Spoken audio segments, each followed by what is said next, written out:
swords. Take this time to consider your past deeds.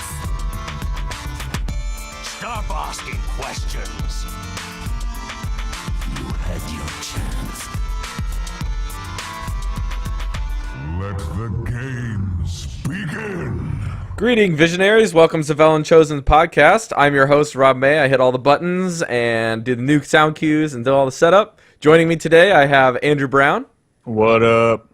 And on the far right, we have Eve Martin. Hello.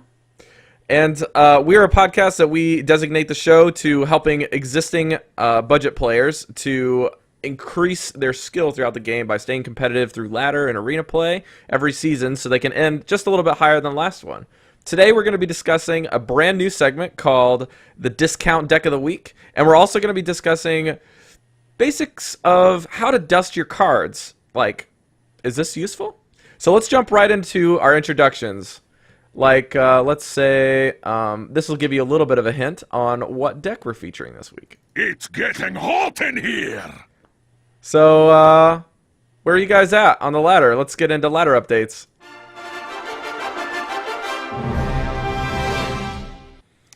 All right, guys. Let's start with Eve. I'm at rank 9. Nice. I am not ashamed, damn it. I am not ashamed to say that I got part of the way there with Face Hunter.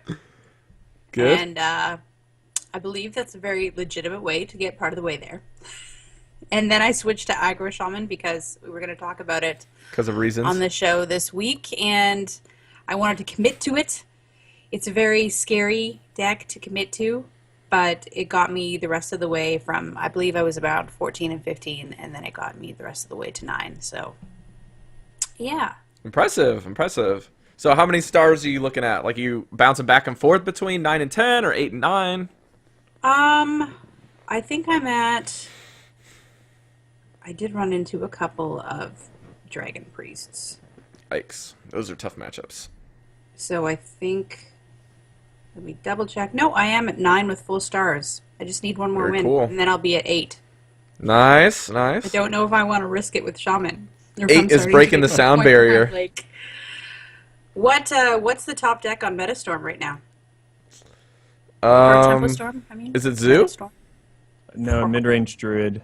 Oh yeah, it's it I know kinda the changed top right 4 are like mid-range druid, secret pally, zoo, warlock, and aggro shaman, right? I would almost rather go for aggro's a tier Zoo. 2. Oh, aggro just drop. Because it's actually the only deck that's really been kicking my butt as Aggro Shaman. So I'd almost want to just switch to Zoo to see how the other half is living. Zoo's really good. I guess I was talking with Cora last night on her stream, and she said that she wasn't having much of an issue with Zoo, but I don't know if it's just skill cap for me. Yeah, it might be. I feel Oh like yeah, freeze mage is the 4th deck. there's luck involved, and then there's probably some really high level plays you could make to just skim by. But it feels like I just get completely overwhelmed by them if they get what they need. Oh yeah, for sure. But I don't have any problems with Druid. Like, I kill every Druid that I ever come up against with Aggro Shaman. I never have Kill any the problems. druids. Well, combo decks have to get to a certain place where they can use the cards, so you're taking away that option from them. Yeah. Which is the best strategy you can have, I guess. Yep. All right, Andrew. Sip that coffee and give me an answer. Yeah. I haven't played this much this week. I played a little bit of Zoo, and that got me up to rank 11. I tried a little of the Aggro Shaman, and I tried a couple different deck lists, and they're both just, I don't know what I'm doing wrong, but I'm coming up against a lot of Control Priest and what was the other one? Now, I came up against a mech mage that played Flame Strike, and I was just absolutely furious. That's like retro. Who's putting that in that deck? I was perfect. I still beat him by literally 1 HP, but Wow.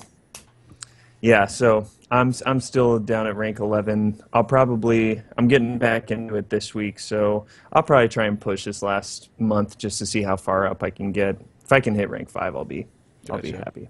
Yeah. Did you ever embrace the Face Hunter when it first came out? Did you ever run that? And Yeah, I Hunter was the first 500 wins I got, and actually I played more mid-range Hunter than anything. That was my first. I think I made it to rank 3 with that deck, and that was my highest at that time I'd ever gotten. So Because I feel like if you know how to play Face Hunter, you're pretty close to knowing how to play Aggro Shaman. That's probably the closest deck to it. Except I don't know. Aggro Shaman has more spells. Lightning Ruler saying in the chat that Face Hunter isn't even Cancer compared to Shaman. Well, now it isn't. I mean, back in the day, though, like if you have that feeling of, should I just go face?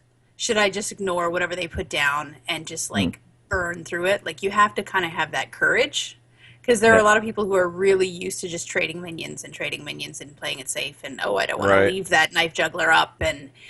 But if you play Shaman, sometimes you really gotta be gutsy and be like, I could probably win this next turn if I just go all face. Just go. Yeah. So. Yeah. Well, for me, I've been playing 3 decks mostly. But it sounds like a lot, but it's just because I sit down and I play for like 7, 8, or 13 games, and I've just selected a different deck every time I've sat down and played. That's just what happened. Nice. The first deck that I played was the Juggler Mage that I got from Krups, which I don't know if that's what he's calling it, but he stopped playing it, so I'm going to name it for him. So, Krups, if you're listening to this, I named your deck for you. Hopefully you like it. It basically runs Violet Teachers and Knife Jugglers in place of Mad Scientists and Secrets. I saw that. That was weird. It's really weird, but it works because you're running mirror images instead of arcane blasts. So it's a little bit cheaper for budget players. It might be pretty fun. Just runs quite a few rares, and then you don't actually. I don't think any of the cards in the deck are Nax cards, so that's pretty interesting. Because if you want to play Mage, you have to have Mad Scientist. It's just like how it works now. But this is the only one that I've played that doesn't use them. Besides maybe a Mech Mage that doesn't run Secrets. So, I climbed with that, and then I switched over to mid-range Druid and jumped up to like rank 13 and then dropped back down to 14. And then last night I played 13 games with Aggro Shaman to prep for the show, and I got a 67%. Is that right? No, 62% win rate by going 8-5 in 13 games. But I tell you what, the first 6 games were rough. They were 3-3. So I was at 50% win rate, like so much, and then like every time you win 2 games, your win rate goes up. So it's really weird, especially since I don't have that much data right now. So like the more games you fill in, the more refined your win rate gets. But yeah, I really liked all of these decks playing them. I probably have enjoyed the mid-range Druid the most because it runs Raven Idol. But we don't really have a whole lot of time. Favorite card. I think Raven Idol, I might make those in golden depending on when the next announcement goes out. I might make at least one of them. I have enough dust for it, so. But yeah, somebody in the chat room, I'll mention this, said Kotaru says that Patron's really good, and I think he's right because it's actually tier 2. It's the second or third deck in tier 2, so it's it is the 4th deck in tier 2. It's number 8 as a total tier roster. So I think Patron's good. The skill cap's a little bit harder, but I think that players that understand the Patron in its current state are playing it because it is good. It's been really strong ever since it had to change with the nerf. It's been surprising to me how consistent it seems it is. I'm almost, I don't know. I'm surprised it's that far down, but it probably is mostly. It's kind of like a more safe. Like let me back up. It's not more safe. It's like mid-range Druid, but worse in like 3 ways, right? Like it's more survivable than a Druid because it has the ability to armor up with the patrons and the armor smith combo, so it's a little bit safer in that respect, but it doesn't have any ramp, so it can't get out of control fast enough sometimes. And then their combo is 12 damage if you have either Taskmaster or Inner Rage with Grom. So the problem is it's not as reliable as a mid-range Druid because you can't be running like the 2 cards that you need. You can run 2 of those in Druid, and in Warrior you're looking for one specific card, and then you have to have 1 of 4 in addition to that. So it's a little bit less consistent. However, it can last a little bit longer than Druid in some of those tighter games. So it kind of balances out, and I can see the logic between playing Patron on ladder right now. Well, if that's your win condition, then why do they still call it Patron? It is one of many win conditions. The difference between Druid and Patron and why Patron's good is because it counters the #1 deck in the Tempo Storm right now. Because Druid can't realistically deal with a board of Patrons. That's their win condition. Like, their win condition is almost evolutionary. Like, it evolves depending on the matchup. So they have a lot of win conditions to counteract different matchups instead of sticking to the combo or sticking to the freeze, Alexstrasza, and then the fireballs, stuff like that. So let's move into our next section, which is the discount deck of the week. What a contraption! Isn't she scrumptious? She's my revolutionary, non-pollutionary mechanical wonder. So, Eve, you can spearhead this one since you've played the most games on our deck of the week. Right, so Aggro Shaman. We can go online and find a deck list for it pretty easily. We're going to go over the rare and epic cards in it and one legendary and talk about possible substitutions. Right, that's the word I'm looking for. We have all, I believe, already put in Flame Jugglers instead of Knife Jugglers because we found that Knife Jugglers just really didn't make sense with the deck. You don't have enough minions to be putting out often enough to get good value out of it. Usually, for me, it died right away without doing much, so the Flame Juggler made a lot of sense to put that in. We got Sir Finley Murgleton, so if you have the Eloise Venture, you have him. He works really well with getting rid of your hero power, which doesn't really work that well with Aggro Shaman. Except for the spell damage totem. You get one of those, and 25 percentile, it's good. If I haven't seen Sir Finley Murgleton and I'm about to go face with a spell, I do try and get out one of those. Lava Shock? Is that... That is a Blackrock Mountain card. Lava Burst is a classic rare. Okay. Here's a question. How essential is that card to the deck? Obviously it's helpful or else it wouldn't be there, but for somebody who hasn't gotten Blackrock Mountain yet, can they still play this deck, you think? I think so, but honestly, like, the problem with keeping tempo with the overload is kind of like it's a get-out-of-jail-free card. It's like you're going to be able to use all your mana next turn if you have this after you just cast Feral Spirit or... because overload can really hamstring you. So you're hamstringing yourself if you don't put these cards in. A lot of times I'll end up using it on like turn 5 when I don't have a Doomhammer. So for instance, I'll play like Crackle, Lightning Bolt, Lava Shock and just do straight burn. Or even better than that, you'll Lightning Bolt or Ancestral Knowledge, and then you'll draw a Lightning Bolt and a Lava Shock, and you can just play all 3 of those cards, and then you're freed up mana and dug through your deck a couple times to see if you can thin it out for that Doomhammer Rockbiter combo. Yeah, you can feel pretty safe going into some of your like heavily overloaded cards if you have that in. You know you can just free everything up. I think the deck is really tight, to be honest. The deck list is very refined, very refined. Like, some people will say the deck is like 4 or 5 cards you can swap out. Because obviously the early editions of this had, Unbound Elementals. Some people were running Wolf Riders instead of Horse Riders, Argent Horse Riders, and then some people were running like one of both, and other people were not including Lava Shock, like Andrew was pitching. Some were only running one Ancestral Knowledge. What's that? Flame Tongue Totem. Yeah, there was a Flame Tongue Totem. So it's realistically like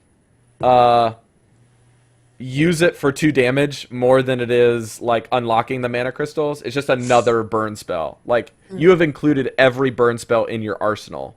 So this is just another 2 more. The Lava Shock is nice. Probably if you don't have it, you can go with Mech Shaman if you want to try a different kind of aggro shaman. Because that's a lot of cheaper cards. Yeah, and something else you absolutely need is the Doomhammer. For the deck to be as good as it can be, you need to have 2. You absolutely need to have 2. I did play with 1 for a while because I only had 1, and I didn't have enough dust to make the second one until very recently. But yeah, it does. You want to draw into that. That's your win condition. You're getting that, and then getting the Rockbiter on it is pretty much how you end most of your games. So having 2 in just gives you that much better chance of pulling it as soon as you can. Yep. So let's get into the matchups for this real quick. Let's try to cover what we've seen. My experience was that Druid was more of a 50-50.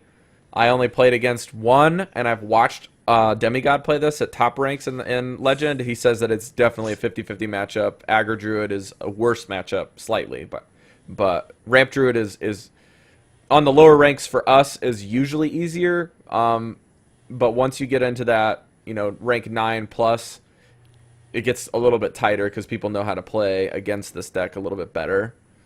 Yeah, I probably just had really good draws then because I never lost to a Druid. Yeah. Whenever I saw one, I was like, this is a match I can win.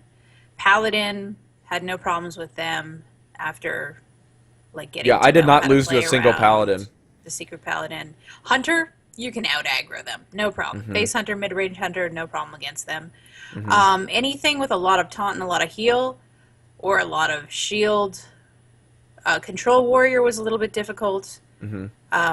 Dragon Priest, lost every match I ever had to them.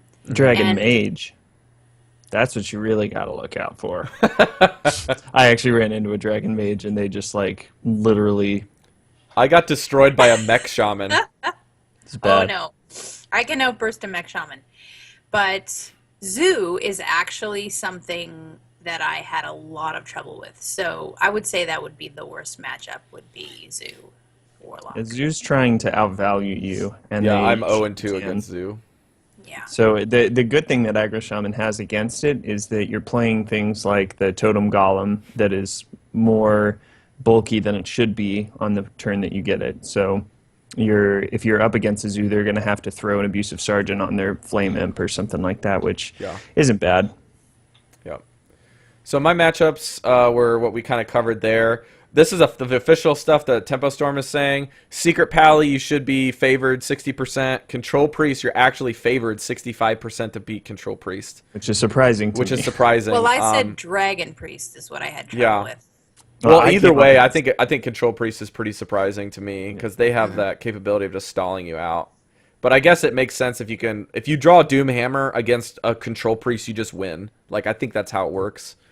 The hard thing is a good Control Priest can get the minions on the board that it needs, and then they'll keep them on there forever with Velen's Chosen, with healing them up, all that kind of stuff. And that was the biggest problem I had, that because Aggro Shaman's so spell heavy, you can't do as much trading. In fact, you shouldn't really be trading at all. Yeah, I think you just have to play that matchup and the Control Warrior matchup differently in order to get the 65% favored win rate against them. Mid Paladin, Flood Paladin, you can outrace them. You can outrace Secret Paladin, albeit very scary. You can still do it. You can outburst and you can just if you see a rogue, you're just gonna farm them. They're so easy to kill. That's a 70% win rate, which is unheard of, but that's its best matchup. And then the decks that are tough against is Patron, like we mentioned. Patron's pretty versatile at dealing with what you've got to do. A lot if they're played properly. Reno Warlock, if you see Reno dropped, you're dead. Oh my gosh, any Renos. All the Reno decks. Druid's right around 50-50. So let's get into substitutions, and then we'll talk a little bit about what you can do with Murgleton really quickly, and then we'll move on. So, well, Andrew, I'm just going to quickly talk about the Mulligan phase. Okay, yeah, let's do that. Your best bet is Tunnel Trog into Totem Golem, into Feral Spirit, into Doomhammer. That's your Game is god over. draw. Yeah, if you got a Rockbiter with your Doomhammer, that's it. Game over. Goodbye. Depending on who I went up against, I did hold a Lightning Bolt just to get rid of that early minion, especially if I was up against Zoo. I think But other than that, yeah, you really general wanna rule try of for thumb that is you want the Tunnel one Trog. drop, right? Yeah, you want the Tunnel Trog, you want Leper Gnome, Murgleton. even Sir Finley. Yeah, you can get him out and change your hero power right off the get-go. I won the mirror match by getting Murgleton into a priest healing. That's how I won the mirror match, believe it or not. Because you were up against another aggro shaman, you thought, I will go for the healing. Yeah, know, I got probably would have Murgleton on gone like for like turn straight 3. up aggro and put like the hunter. No, I did it. I think because it was like sort of mid game, and he was burning his whole hand of stuff, and then lava shocked. So I was like, he's freeing up on his turn 4 to play Doomhammer. So if I don't have mine right now, then I need to Murgleton into the heal and start that healing stuff going as soon as possible. So That's I smart. kind of got him to telegraph what he was going to do early. But like, I would say the dream is going second, playing Tunnel Trog, coin Tunnel Trog into a Totem Golem, and then you have 2 mana left to either Ancestral Knowledge on your next turn or play a Lava Shock and a Lightning Bolt to clear up your mana, and then play another 1 mana spell on turn 3. But it kind of gets janky with how you're going to work with your turn 4, setting up turn 5 if you have Doomhammer. You always want to do that. And the other thing is you also want to set up turn 6 for your Doomhammer Rockbiter. So you're not overloaded if you happen to have a Rockbiter in hand and you haven't used it yet, and then you draw the Doomhammer, you're going to be very sad if you don't have 6 mana to use. So that's Sometimes what I you're just gonna hold look on for. to the coin. Like if I don't need to, I hold it on for when I have overload and I have like a janky turn that's hard to pull anything out on. So Yeah, depending on the hand, I think that's the proper decision. But for me, I want 2, like if I'm going second, I want 2 1-drops and I want to drop them right away because that gives me the fastest explosive startup. So Andrew, why don't you drop through some of the things that we can replace with the cards? Like what are the replaceable cards if we have to? You mentioned one of them was Lava Shock. If you don't have the adventure, you need to replace that, obviously. But what do we replace it with, and then what are other replaceable cards? Sure. So if you don't have the Doomhammer, then you're looking at something else with Wind Fury potential. So Whirling Zap-O-Matic's the quickest thing to go to, even though it's a different mana cost. If you're lucky enough to get it to stick, Zap-O-Matic can do some serious work. And if you coin Zap-O-Matic on turn 1 and then double Rockbiter weapon it the second turn, I mean, how much that's damage? hard to come back from. That's 18 damage. So they're at It's 12. the most powerful non-overload card in Shaman's arsenal besides the Flame Elemental, Fire Elemental. So you can make that work. It's not going to be as good, but that's potential. Yeah, I mean their tactic used to be to get it behind an Annoyatron. Yeah, or Feral It's Spirits. just- Yeah. yeah, That can be good. it's harsh. If In we're Arena? thinking about the Earth Shock, I mean, it's a common. Hopefully you have it, but you can look at other silence stuff like the Owl or even a Spellbreaker or something if that's the case. And then Flame Juggler's another common, but you got Knife Juggler, you got Flame Tongue Totem, Acidic Swamp Ooze. The Argent Horse Rider, that was another one that we were going to mention. Yeah. You just Wolf want... Yeah, you got to look at the charge and the Divine Shield that it has, and look at all the other charge minions that are around that same mana cost. So you could go with Bluegill Warrior, you could go with Wolf Rider, you can go with Arcane Golem, and make a decision based off what you have and what's good. That's great synopsis, Andrew. Eve, what are you looking for with Murgleton? For me personally, I chose the Druid more often than anything else if I could get it because it adds that 2 more damage to your Doomhammer. And it gives you some shield too, which is good. You can also go with the straight up 2 damage from the Hunter hero power, which is really good as well, especially if you get it really early. Like if you've got Murgleton on turn 1, then you can just start adding that 2 damage whenever you have the mana available. Depending on your matchup, you can go for save yourself to last a little bit longer ones like the healing, the priest or the warrior. If you're up against something else that's really aggro. Never ever do rogue because it does not work well with your Doomhammer. If you try and equip It's awful. it will destroy your weapon. Yeah, that's awful. So never choose that one. And the paladin one, never choose. What else? Well, Paladin can be okay in the mirror. How's Like if you that? have to, I don't because it think so. keeps stuff on the board. Yeah, And but that's not the game plan of Aggro Shaman to keep stuff on the board. Little one. well, I mean, if your options are a ping, rogue power, or a paladin power, that's I'd that's choose actually mage, a toss-up Yeah, honestly. for me. I would choose go for Mage Mage. too. Just because that little extra damage can help either directly to a taunt that's in the way or just to the face. I mean, it's not as good as Hunter, obviously, but it's something. You just have to keep in mind, like, the focus of aggro shaman is to constantly do damage. Go, if you're backpedaling and trying to save yourself, then you've already lost. Yeah. Like, chances are, if he's not dead by turn 5 or 6, you've had a bad draw, a bad matchup, and you're probably not going to win. Yeah, I definitely prefer steady shot over all of them for sure, but I think the ping is also really valuable. Like you guys are saying, just playing devil's advocate, I still like the ping over paladin, but I'm saying like in some scenarios you might find that to be valuable. Obviously patron, that's like the worst one you could choose. But the draw mechanic is really good. If you, for some reason, have the Flame Tongue Totem in your deck because you're substituting it in for something else, or you you're might playing get more abusive value out of them. sergeants. Yeah. Yeah, That's so awesome. all right, well that's our discount deck of the week. It's pretty cheap, man. If you got Doomhammers in your collection and you got Lava Shocks, you should make this deck. It's pretty fun, and Yep. it does some serious work.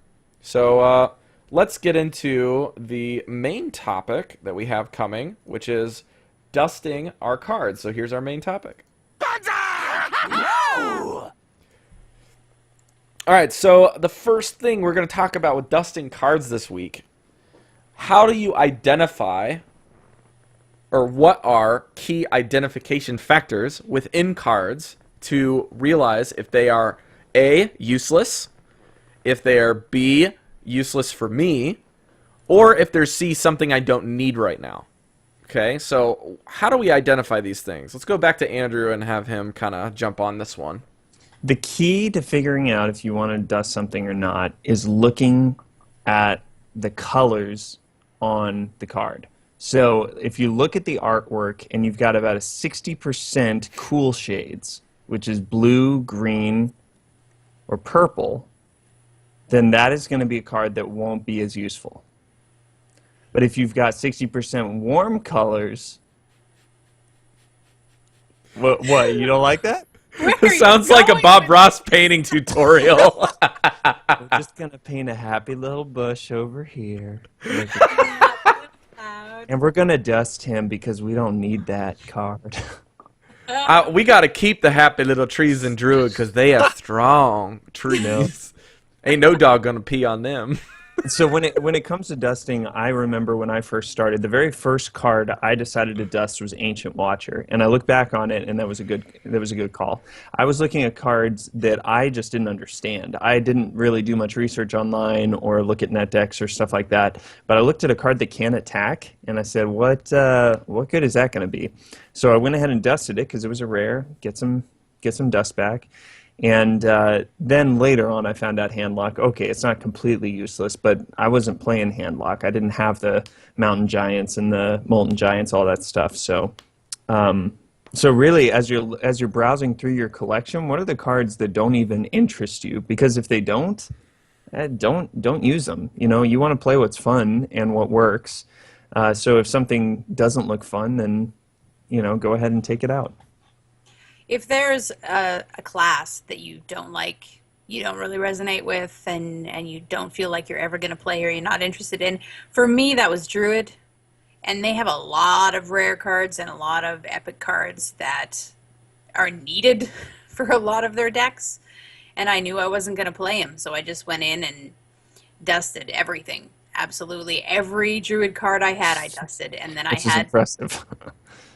And then I had enough left over to make a legendary, which was way more important to me.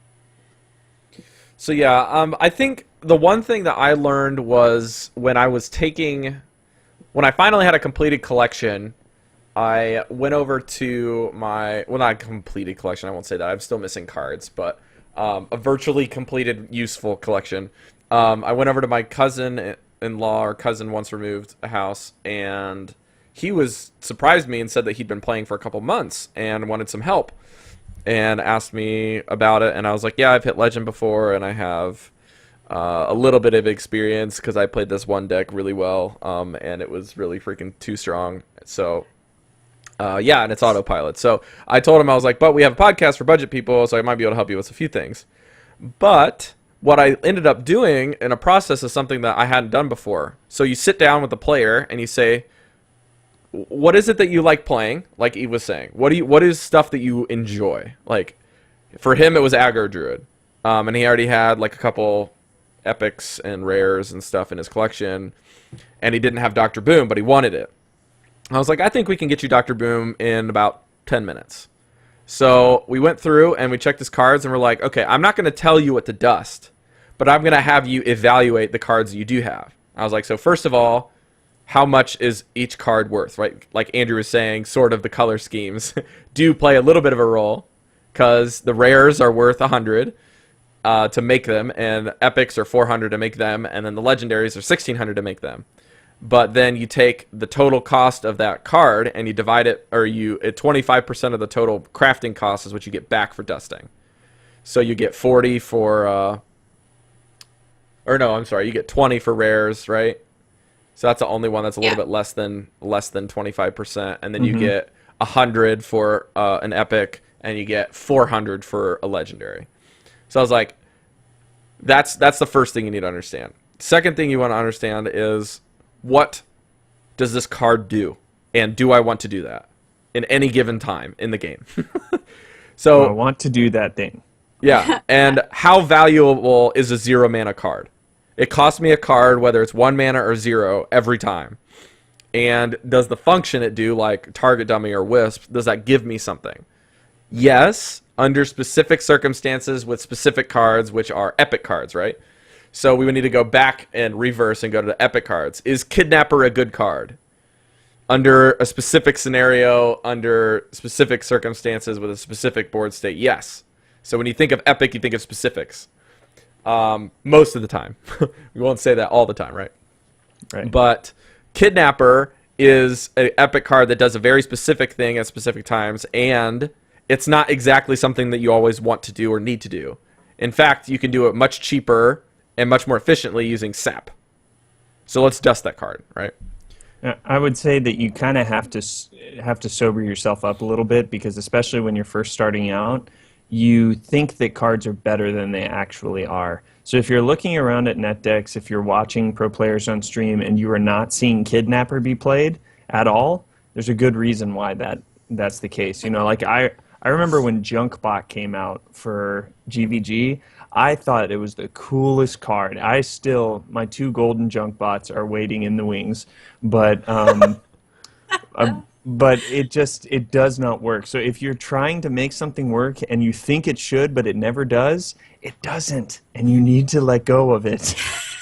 Are you gonna dust your 2 golden junk bots, Andrew? No. I love them too much. One day they will see play. I did get one off an unstable portal once, and it totally changed the game. It was amazing with like awesome. a mech mage variety. So, but anyway, I still that's the have only my time golden Blingtron, so I'm not saying nothing. Nice.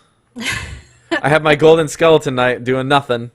But the biggest thing is that if you consider yourself budget, if you are trying not to put any money into this game, you can't do what I just said. I'm sorry. You can't get attached to cards. No. You have And to especially let when them you're first go. starting off, it's more important that you have the core cards rather than just, Or you want the core cards to do what you want to do with the game. Yes. So Lightning Ruler in the chat has been very active, but he is known for making decks that are not meta that work, and you need a larger collection of cards in order to do that. But if you don't have, like for instance, he loves Ice Howl.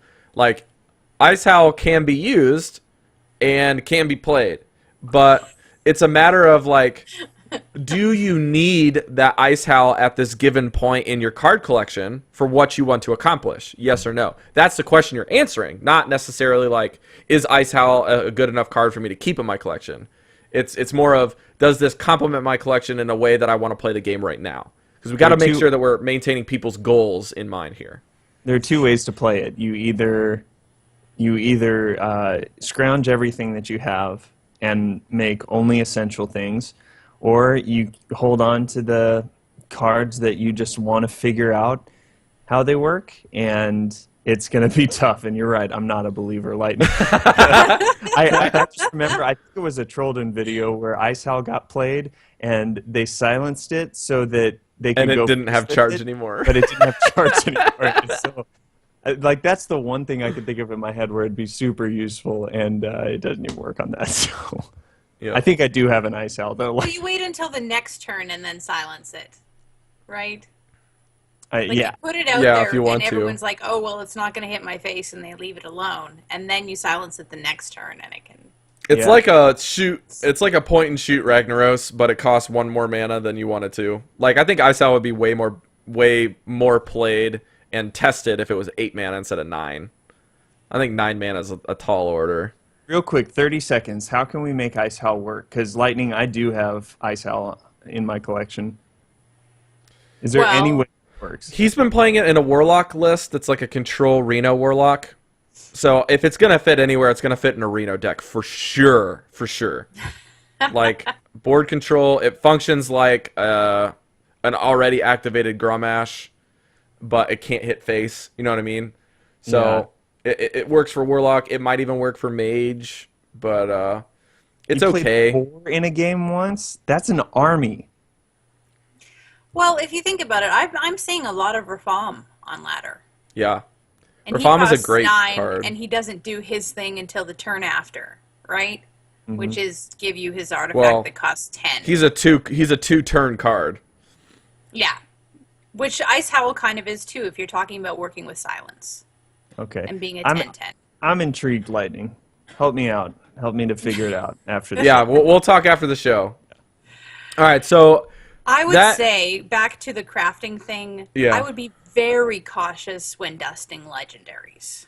Because there's definitely been legendaries that go in and out of play, of coming back into being useful after not being used for a long time, and people making different decks that utilize them. So I'd be very cautious in dusting legendaries. Unless your legendary can fish all day. or it has the beast in its sight and it's not a big game hunter. Yeah. Okay, so legendaries we would immediately dust.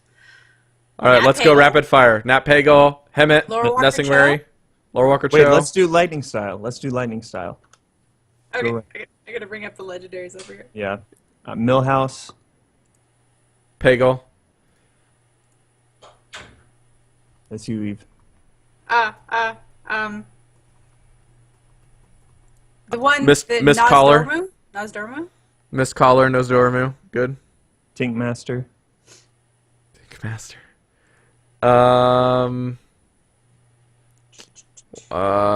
Varian. No! I can't do that. I have him. I'm not gonna dust him. No way. Anubarak. Skeleton Knight. King Crush. Beast. King Crush? No! I'm Okay, I'm I'm saying a like little if you're too attached to skimping my your whole legendaries collection here. down, if you're skimping it all the way down to stuff that actually works all the time. And I'm saying you gotta hold on to legendaries because sometimes they become Mechaneer Thermoplug. King Muckla. I- See, King Muckla was in a bunch of decks. He's only in mill Mogre. decks. Mogre the Ogre. Captain Greenskin. That's how you make Ice Howl work. Mogre, Ice Howl deck. Yeah. That's it. Then he can actually Break the meta. Ooh, that would actually have a Take possibility. 2 turns and still lose. Foe Reaper 4000 is semi-useful in mech decks if you're going like mech control, which just doesn't work in my opinion. Gruul. Both. Oh, I Bolf know. is very interesting card. I would probably hang on to that one just because I think it'd be weird to in the next couple seasons of cards. You could dust a Sneeds, you could dust a Ronin. I like the card, so I wouldn't do Well, it. the thing is, for people who Acid don't have a Maw's lot awful. of legendaries, they sometimes, like, KT doesn't see a lot of play in ranked ladder at all. But Yeah, if you but he's an don't adventure have card. Antonidas, and you don't have Dr. Boom, and you don't have, like, all these Ragnaros and Sylvanas, something that just does something that's really powerful, throwing it in for your end game sometimes helps your deck. So Yeah. that's like these are all things you would dust if you had all the good legendaries. But if you didn't have all the good legendaries and you just needed something that was unexpected and hard to deal with, I don't know. there's a bunch of these that I would just put in to try and have an unexpected win condition at the end of my deck. Well, I think for me, it's like if I have 4 worthless legendaries. Let's say I have Nat Pagal, the Beast. I have Mogre, and then I have like Hogger. Okay, so that's like 4 legendaries. If I dust all 4 of those, I have a Dr. Boom in my collection, which is 300 times more utility. So, I don't know. just saying. I would have kept Hogger. Just saying. Some of them are good cards. Some of them aren't. But for dusting, let's get back to the more common issues. Is not having too many legendaries. I need to dust them. Like more players are getting into the thing where they're getting like 1 pack at a time through arena or through earning their gold, and they're trying to like, I need to get the dust to make this one thing, and I don't know if I can have enough of the rare cards or epic cards to do it. So I think your first one-stop shop is to just type epic into your card collection and figure out what epic cards are worthless, because there's way more bad epic cards in the game than are of anything else. Which is actually kind of nice, just because they can give you the most bang for your buck when it comes to dusting. So Right. the fact that you can kind of dust a lot of them that you get is actually good for those budget players. The one downside that I've found is that a lot of cards, especially rare ones that we don't value very much, turn around and become super good in Brawl. Yeah, but that's like 1 all week. of the neat new Brawl ideas that they have and they're experimenting with make all these different cards that nobody ever plays suddenly really playable. I think more so with Brawl than with the ladder, you can make budget things work, you know. And you just Right. need 1 win as opposed to with ladder, you need a Right, lot. you can a win lot, your a face lot of against the wins. wall for a little The bit only longer, and it'd the be reason fine. I'm talking about it though is because like different people have different things that make them happy in Hearthstone, things Right. that they enjoy doing. So if Brawl is your really fun thing and you super enjoy it, then you may have to hold on to a couple more cards than you would otherwise, because they definitely are seeing a lot of play in Brawl and never on ladder. Yeah. The other thing that's really interesting that we know is you're guaranteed a rare card in every pack. So if you get a rare card that you're kind of on the fence, like, do I need to keep this? Do I want to? Dusting it right on the spot is actually kind of okay, because if you're opening that pack that it's from, for instance, let's use Argent Watchman for example. We know this is a card that you probably would end up dusting all of them all the time, or even like Coliseum Manager. They're just bad cards. But if you're opening a lot of TGT packs and you don't have that kind of knowledge whether the card's good or not, you want to sit down in your collection and consider how many TGT packs you're going to be opening, and will you be able to refresh that fairly soon? Yeah, probably. So dusting your rare cards, dusting even common cards, is going to be a lot more forgiving if you're opening the packs that common card comes in a lot. And then the second thing, you can kind of fudge the numbers a little bit more on the epic card end, because technically every 40 packs you're kind of averaging around 5.5 epic cards that you're going to open, because the pity timer that they've come out with basically guarantees you get an epic at least every 10 packs, the very least. So you're going to get 4, and you might get 5 or 6 or 7 in 40 pack openings, but epics are a lot harder to pull statistically.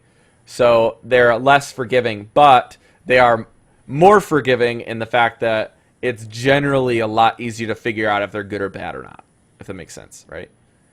So, for example, like we have Kidnapper, we talked about Junkbot, we talked, like, then you have cards like Force of Nature and Ancient of Lore and Ancient of War. So those are cards that are like super good epics, right? Well, the other thing that I was going to just mention real quick is the one extra question you always ask of every card. Do you need 2 of that? Like, that's a really, really critical question that a lot of players don't. A lot of lower tier players, let's say rank 20 to rank 5 players, don't always grasp.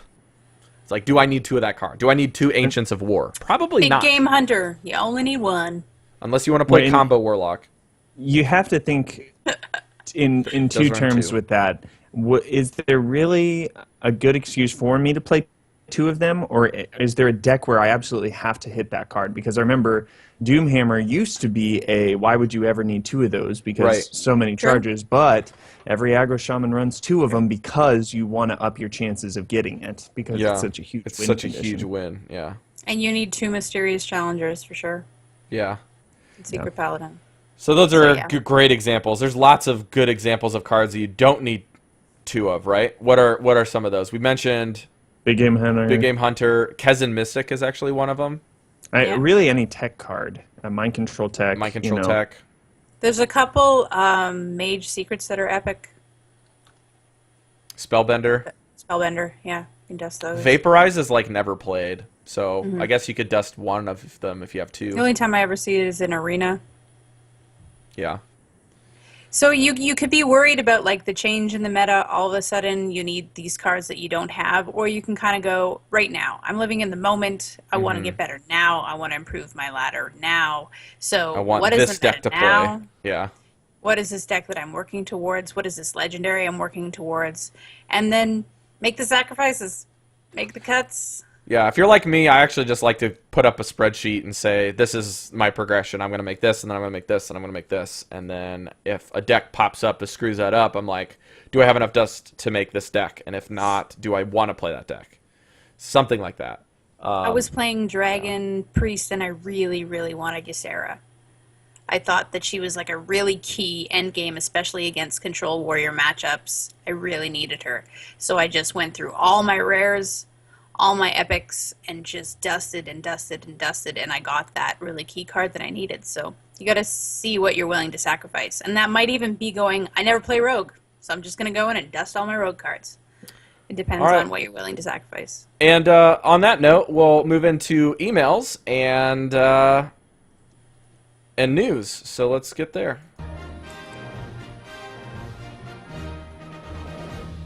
Our first email comes from a continued from 2 weeks ago or last week. We have TH sends us another question. So I'll read this one.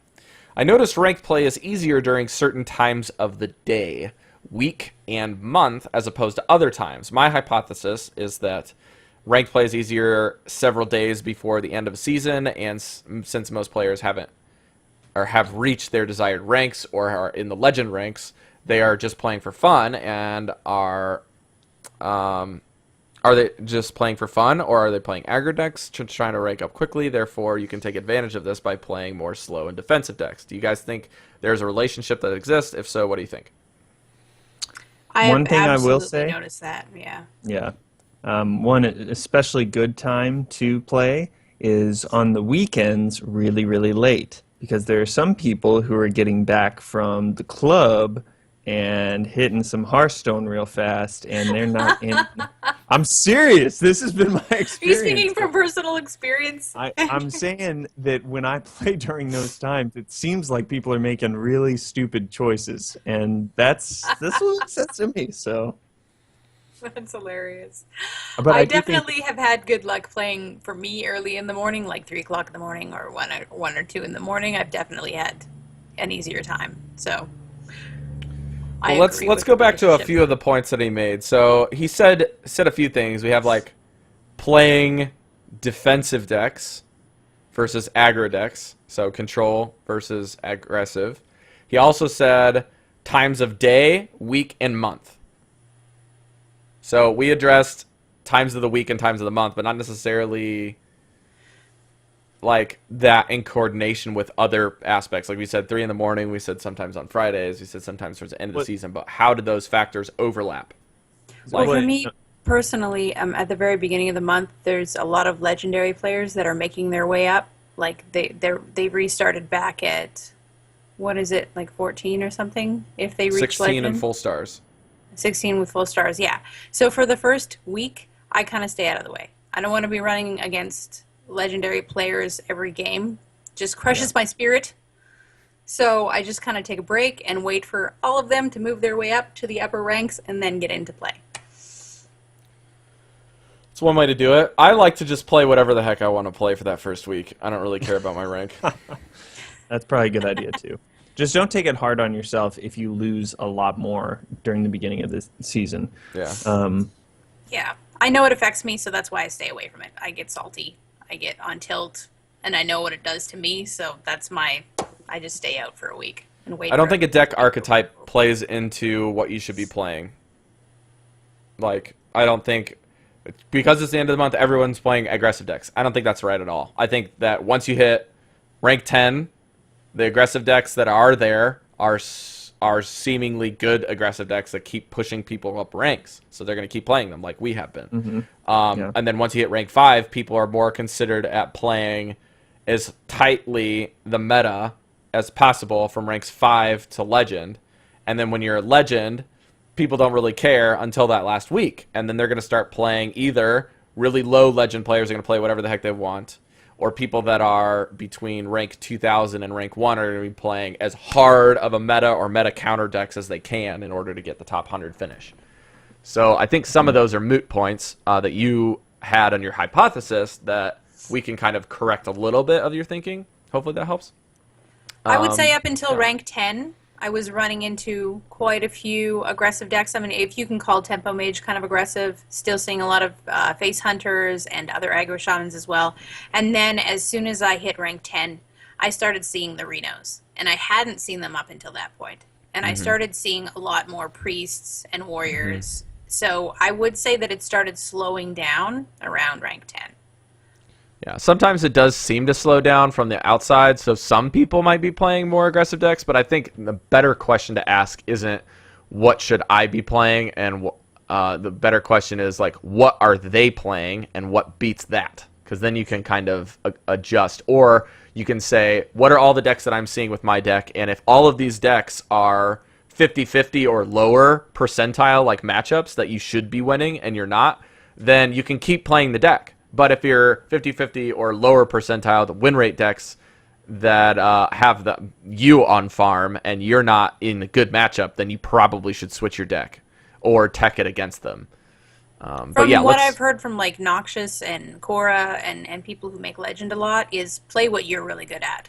Yeah. And honestly, exactly. the meta only matters so far as if you really can't make any headway. Because otherwise you're just better using a deck you're really good at. Yeah, if you're like 0-3 to 0-7 range, you need to reevaluate your deck, and you need to reevaluate your meta, and you need to see if you need to switch decks at that point.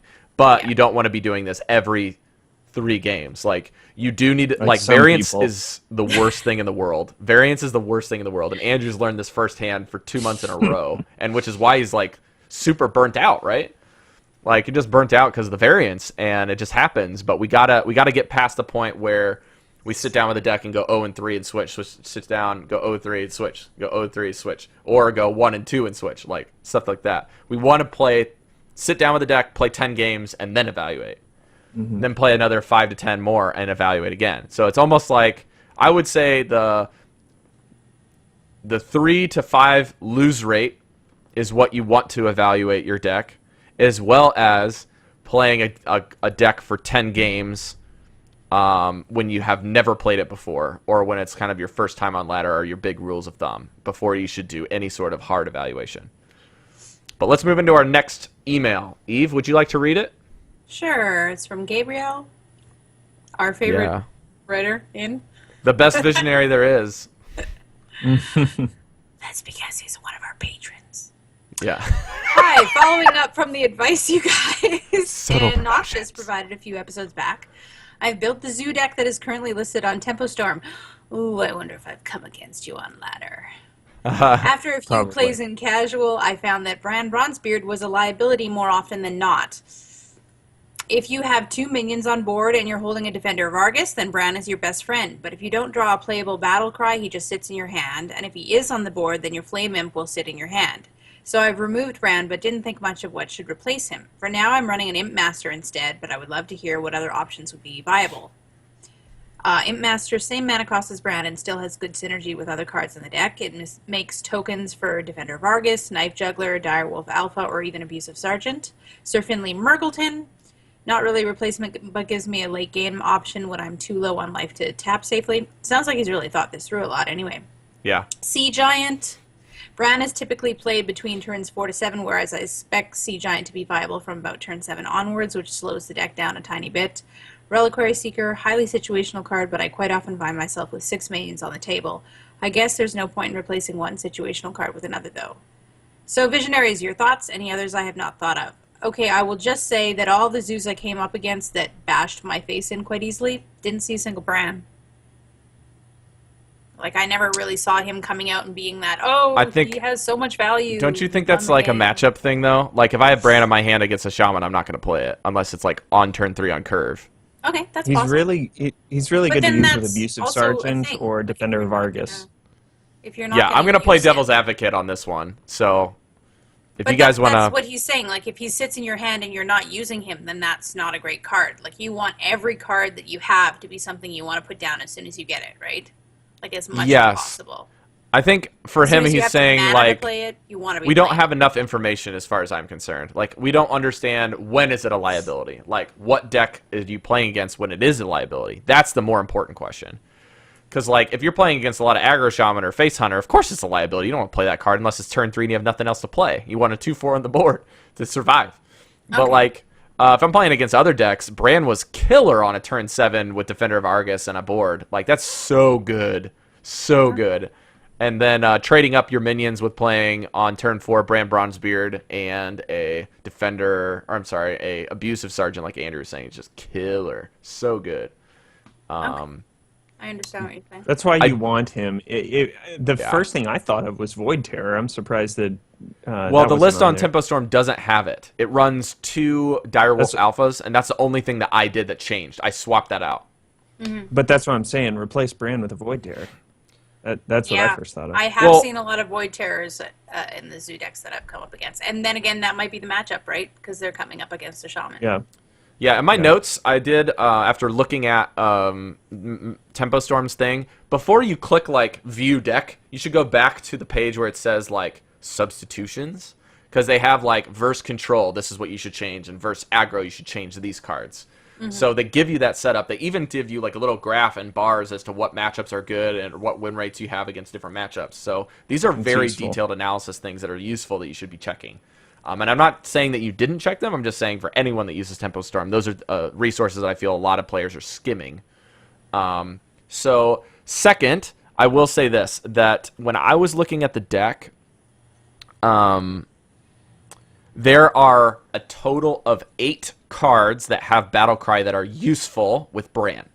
You have 2 Dark Peddlers, Lotheb, 2 Defenders of Argus, and 2 Abusive Sergeants, and 1 Dark Iron Dwarf. Granted, you can't always... Yes, it basically locks them out of all spells, period. You can't play a card with Lotheb. You can't play a spell. That stacks? Yes, it does stack. I did not know that. So, Lotheb and Bran Bronzebeard is literally the one-turn nightmare for Freeze Mage. And Tempo Mages, for that matter. So, it's a really great combo. I don't know if everybody's thought of it before. Some people have said that the best additions to the deck, as far as I'm concerned, would be cutting Bran for something else. And the other cuts would be a Defender of Dark Iron Dwarf or a Dire Wolf. Those are your other substitutable cards. For me, I just took out a Dire Wolf right away for a Void Terror, because now I have 9 minions instead of 8 that benefit from the Battle Cry. If that makes sense. Yeah. Because Dire Wolf doesn't have Battle Cry. Yeah, Dire Wolf but doesn't have that Battle Cry. I think you got some good choices there, Gabriel. And really, it's going to be a matter of taking them out and seeing if they pop up when you need them, really. Yeah. So the aggro choices, I'll just run through these just for those listening. Tempo Storm said, versus aggro, you can take out a Direwolf and a Dark Iron Dwarf for 2 Argent Squires or for 2 Mortal Coils. For control matchups, you can take out both of the Wolves and an Owl, and you can add in a Sea Giant, Dr. Boom, and an additional Dark Iron. My suggestion would just be to do what I did, add a Dark Iron, or take a Direwolf out for Void Terror. I think that's the best. Additional options are extra Battlecry minions for budget players. So for me, if you want to take out Bran and or the Direwolf second copy, you can substitute it with an Enhanso Mechano, which I found a zoo list that was really good on Asia that ran 2 Enhansos. That with Bran is broken. Like, everything on the board is going to get Wind Fury, and you just smash them and you win. It's like a win condition. So, and it's a 7 mana win condition. That's an expensive legendary if you don't have. Well, it's just an epic. So, it's an epic? Yeah, but Enhanso 2 of Mechano's them an is- epic. Yeah, I wouldn't run 2. I'd run like Blindtron. 1. Yeah. Yeah. So Void Terror is another one that we mentioned. Shattered Sun Cleric is a vanilla zoo card that's really good, and it's a basic card. Ironically enough, Flame Juggler is good. Battle Cry, you can get that to trigger twice with Bran. You can shoot 2 missiles like a Flame Waker on its blade. And then Razorfen Hunter gives you 2 boars. So that's also a basic card. This is just some other stuff that I was thinking that fits in that 2 to 3 mana slot aside That's from some the interesting Enhanso. thoughts. So, We've and then been another. pumping Flame Juggler a lot this episode. Yeah, and the second thing is tech choices. So that's the other thing you can think of for Bran is what can I tech in? Or if I can cut my Direwolf Alpha for a tech card.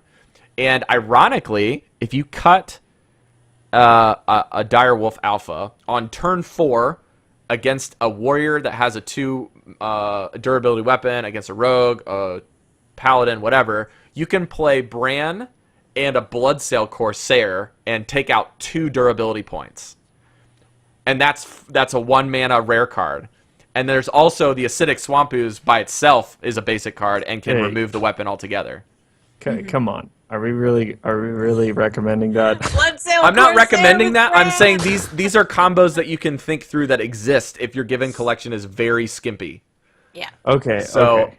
I'm on not what saying you have. that a Depending on your Bloodsail matchup. Corsair Lots of is warrior, better lots of rogue. than a what's it called? A Bloodsail Corsair is better than a Direwolf Alpha all the time. But I'm saying if you're seeing a lot of freaking Paladin, like a vanilla Bloodsail Corsair, where 1 mana against a True Silver is pretty versatile. Like, you just got rid of that, or you can take another durability off of an Ashbringer. I personally think that it's a lot less good than an Acidic Swamp Ooze, which just straight up kills it. But, yeah. So you can consider those options. Let's go on to Croven's email because it's more of in our thank you section, and we're running a little long today. So let's just get into the... we'll combine his email with the thanks, iTunes special review. thanks, and iTunes. Thank you. You get nothing. You lose. Good day, sir. So special thanks coming in from Crovan. Andrew, why don't you read Croven's email? He says, howdy. I've been playing for about a week and a half. I got 2 of the Adventures as gifts and just bought the 3rd. Other than that, my cards are from the occasional arena run and daily gold. Podcasts like yours and Hearth Coach have been very helpful. Y'all have helped me make it to rank 12, and my goal for this month is to break single digits. Keep it up. No, Crovan, you keep it up. You can make it to the single Been digits. playing for my about a friend. week and a half, and you got to rank That's 12. insane. Yeah, that's good. A really good MTG Talent. friend of mine Good did job. like a bunch of money drops and then only got to rank 15 in his first week. So you're doing better than that guy. Pretty cool. Just throw your friend under the bus. Well, he didn't even play that much, so I don't know how much he's been playing, but he hasn't played Hearthstone at all since then. He's too into MTG. But yeah, let's go into iTunes review. I'll read this one, I guess. Manning SMS from United States of America says January 19th, excellent Hearthstone podcast that continues to get better. Really enjoying the perspectives each host that brings to the show. And the format is clean and easy to understand. They have the budget / new players in mind, and yet successfully keep experienced players interested in their conversations. Well, that's kind of exactly what we're That's going for. huge. So thank you. Yeah. We're glad that we're you. serving that role, and we're not true. I got to 12. Are you talking about it? Yeah, Castanet is actually my friend. I was throwing him under the bus because I saw him in the chat room. We're going to quickly mention what Chad said. I didn't see what chat said. Sorry. Andrew and Rob, do you ever play on your phones? I almost exclusively play on Andrew my plays phone, a lot of honestly. phones. Yeah, I play a lot on my phone too. So We had an email about that, but we really are running no, it out of was a time. tweet. It was a tweet. Oh, was Oh, it yeah. sweet? Okay. Yeah, I'll just say because I saw his tweet. I'll just say real quick that I don't know exactly how you help the budget player with the mobile phone UI. I mean, the fact is that you're probably going to get a lot of budget players because it's a free game, and the iPhone App Store, Android stores are, just plum harvests. I don't know what I'm trying to say. There's lots of people who are just going to stumble upon it and not want to pay money, but get their play Hearthstone get exclusively that way. Yeah, but get addicted from it that way. So I think that a lot of budget players are going to come from it, and I think that the UI is honestly brilliant compared to like what we thought. I remember when it was just rumored that there would be a phone version, and I didn't know how it would work, and I play it so much now that it's You don't fun. find it hard, like you misplay on the phone with like touching the cards very and moving them? very around? rarely. I'd say the bigger thing is having the game Screen disconnect size. for some reason. Disconnects, yeah. For some, that'll happen often. It's really fast at getting back, but every now and then it causes like a lost game when it shouldn't have been that way. So, Chad, if you can tweet back at us and maybe tell us exactly what you were thinking Looking with for. that. Yeah. All right, well, let's let people know how they can get involved with the show. It happens every time. They all become blueberries. So the first thing you can do is you can send us emails. Like, this is great. We got a lot of emails and tweets. You respond to those as much as we can, even if it's not on the show. It'll be on social media. You can please send us your energy. Give us iTunes reviews. We really appreciate those. Doesn't matter how many stars you're giving. It matters if you spend the time to write it. We really appreciate it. So It's the thank biggest you way so much. You can help get the word out. Yeah, definitely. The second thing that you can do is simply getting the word out itself. Tweet about it, talk about it, give it to your friends, shoot them a link, open their podcast app and download it for them, and then give their phone back. Just do Force them something to very subscribe. fun. I need to do Forcibly that to my subscribe. wife. There you go. I don't know. My phone is very personal. I don't let other people touch my phone. Giving you a 1 because of that remark, says Keston. Dang. He's going to rip me a new one in the comments. And then we got, you can chat with us on Twitter. You can support us on Patreon if you so choose. We even appreciate if you just follow. Like, all of our content, we're really trying to push it out. We weren't going to do live shows, but I kind of figured it out with an issue that we had with Corrupts' computer this last week, so we're just going to keep pumping it out. We're on YouTube now. You can check us out on those sites. If you're not listening to the live show and you're just listening to us right now, we actually are doing live shows. So this is our second one, and we're doing it on Twitch. You can find the VODs at twitch.tv/notrobmay. You can find our website at velenschosen.com. It'll reroute you to our velenschosen.posthaven.com website, and that's where you can find the extensive show notes. You can find us. You can tell your friends that we're also on RSS and Stitcher if they're Android users and not iTunes users. And we have a promo code for Esports Hero.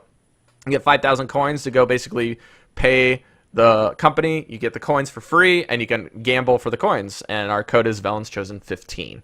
Eve, where can our listeners and visionaries find you?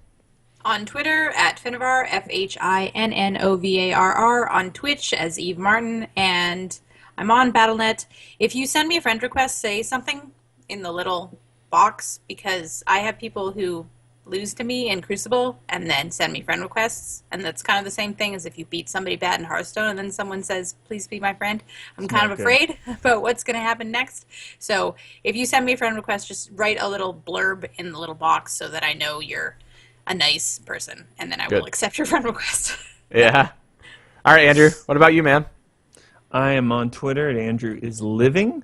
You can find me some arena tips on YouTube, Banaka Freak, and I'm on Battle.net, Andrew's Live 1973. Wait for it. The dramatic pause. I don't know what I'm doing anymore. I'm losing it. I need more coffee.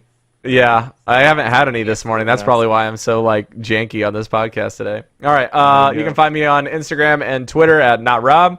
You can find my online portfolio for photography and some design work on Facebook.com/NotRobMedia. I'm actually gonna plug Vicious Syndicate this month because they just financed me to get a brand new camera and for the live show, and I'm really excited about it. And I actually have an article up there on the importance of podcasts, so you guys go check that out. I'll be guesting on the Happy Hearthstone coming up pretty soon to talk about that exact topic, so you can go give them a little plug. And let's see, What was I going to say about Vicious Syndicate? Oh, they're pumping out a lot of articles lately. Like, Demigod has his own Aggro Shaman rank 1 legend, like, analysis and how he did it and cards in the deck and write-up on the website. So go check that out. You can also find me on Steam at Sir Twick if you want to play some Brawlhalla or you want to play Rocket League and hammer the snot out of me on Rocket League. I'm not that great, but it's really freaking fun, so I don't care. And you can find me when I'm streaming, and it's not Velen's Chosen. I'm just goofing around on stream. It's right here at twitch.tv/notrob. You can add me on Battle.net at Twick, TWIK, #1198. All of us really want you to tell us on Twitter or on Facebook or however you can get it to us when you're adding us, your name. And if not your name, just tell us that you're a listener, because I have 5 or 6 friend requests right now that I can't accept because I do casting, and I don't know who all my friends are because I just purged a ton. So if I deleted you, I'm sorry. I will re-add you. Just let me know. Let Eve know. Let Andrew know. Who are you? We can add you. But we only have so many slots. So just send us a message, and you can even pop into Twitch chat right now and for the post show. Andrew, were you going to say something? I'm just going to say I don't care. Just add me. Okay. I have a lot more I room. don't have friends. Yeah. So I don't have a whole lot of running up room. against my cap. Yeah, I do What is like it, the weekly. 200 now? Yeah, it's 200. I have like the weekly fireside gathering plus random people I play heroes with every once in a while. And then I have all the people that I have to add for casting, and then the Vicious Syndicate crew. So like my friends list just blew up. Yeah, No, but I I have appreciate it. 20. I have people jump in and just say that they love the podcast real quick, and that Yeah. really means a lot. So always good. Okay, so with that being said, we're gonna have to say adieu. Adieu, adieu. Parting is such sweet sorrow. So thanks for joining Exodar with us today, and we'll get a little word from Velen before we split. Not all who wander are lost. We'll see you guys next week. Adios. See ya. Bye-bye.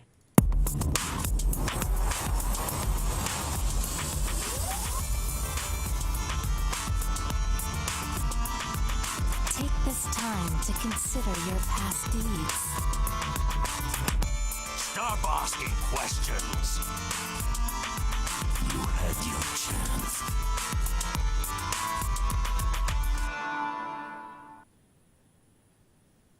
Did I miss it?